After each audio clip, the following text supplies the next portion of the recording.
এবার আইসির কলার ধরতে দেখা গেল দুষ্কৃতীদের।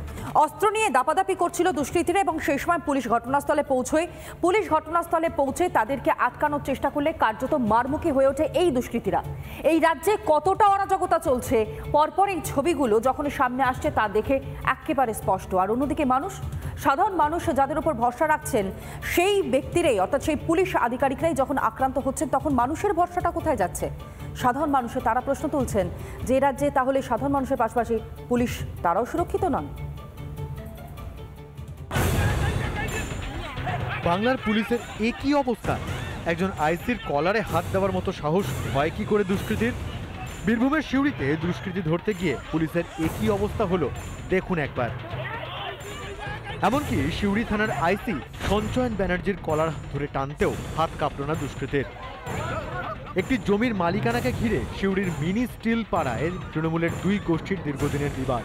মঙ্গলবার সেই বিবাদের জেরে এক গোষ্ঠীর অনুগামী গ্রামে অস্ত্র হাতে দাপাদাপি শুরু করে বলে অভিযোগ। দুই যুবকের আগ্নেয়াস্ত্র নিয়ে দাপাদাপি এবং তারই পরিপ্রেক্ষিতে পুলিশ যখন গ্রামে আসে তখন পুলিশকে ঘিরে ব্যাপক বিক্ষোভ দেখানো হয়, পুলিশকে হেনস্থা করার অভিযোগ ওঠে এবং তারপরই কিন্তু প্রচুর পুলিশ আসে ঘটনাস্থলে। ইয়াসিন আনসারের অনুগামীরা গ্রামে ঢুকে বন্দুক উঁচিয়ে হুমকি দেওয়া শুরু করে বলে অভিযোগ। পাল্টা গ্রামবাসীরা দুই দুষ্কৃতীকে ধাওয়া করে পাকড়াও করে। এরা দীর্ঘদিন ধরে একটা ল্যান্ডে নিয়ে ঝামেলা চলছে। একটা ফ্যামিলি গোটা গ্রামকে অশান্তি করে রেখেছে। একজন আছে মালু আনসারি, একজন আছে কুটু আনসারি, ইয়াসিন আনসারি, বাবু আনসারি। তিনজন অগ্নিঅস্ত্র নিয়েছিল, এই দিন দুপুরে চালিয়েছে, মিস হয়ে গেছে। পুলিশ এসে সেই দুই দুষ্কৃতীকে উদ্ধার করে নিয়ে যায়। যদিও আজ যে আগ্নেয়াস্ত্র হাতে নিয়ে যে দুইজনকে দেখা যাচ্ছিল তাদেরকে কি আগ্নেয়াস্ত্র কেউ বা কারা অর্থাৎ অন্য গোষ্ঠী ধরিয়ে দিয়েছিল নাকি তারা আগ্নেয়াস্ত্র নিয়ে দাপিয়ে বেড়াচ্ছিল, এই নিয়েও কিন্তু গ্রামের মধ্যেই ধোঁয়াশা রয়েছে। খবর পেয়ে গ্রামে ব্যাপক ধরপাকড় শুরু করে পুলিশ। এমন সময় পাল্টা পুলিশের ওপর চড়াও হয় বাবু আনসারির অনুগামীরা। আটক করার সময় আইসির কলার ধরেও টান মারে এক অভিযুক্ত। এদিকে দুষ্কৃতীদের উদ্ধারে স্থানীয় মহিলারা এগিয়ে এলে আরো জটিল হয় পরিস্থিতি। তার উপর কোনো মহিলা পুলিশ না থাকায় সমস্যা তৈরি হয়।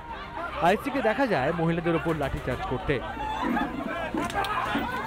যদিও গোটা ঘটনার সঙ্গে রাজনীতির কোনো যোগ অস্বীকার করছেন বীরভূমের জেলা পরিষদের সভাধিপতি কাজল শেখ।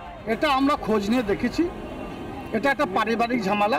বিগত দিনে জমি সংক্রান্ত কোনো বিষয় নিয়ে পারিবারিক ঝামেলা, এর সঙ্গে রাজনৈতিক কোনো রং নেই। এদিকে বিবাদের নেপথ্যে তৃণমূলই, এমনটাই অভিযোগ বিজেপির।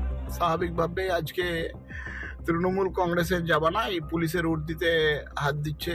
এই তৃণমূল কংগ্রেসের আশ্রিত মাস্তান মাফিয়ারা এরা রাস্তায় বিভিন্ন জায়গাতে আগ্নেয় অস্ত্র নিয়ে ঘোরাঘুরি করছে।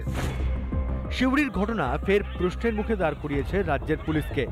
কিভাবে দিনে দুপুরে এলাকায় অস্ত্র হাতে দাপিয়ে বেড়ানোর সাহস পাচ্ছে দুষ্কৃতীরা? লাগাতার রাজনৈতিক পক্ষপাতের জেরে কি মানুষের শ্রদ্ধাটুকু হারিয়ে ফেলেছে পুলিশ? রিপাবলিক বাংলা। নানা ধরনের কন্টেন্ট দেখার জন্য লাইক করুন, শেয়ার করুন আমাদের ফেসবুক পেজ, সাবস্ক্রাইব করুন আমাদের ইউটিউব চ্যানেল।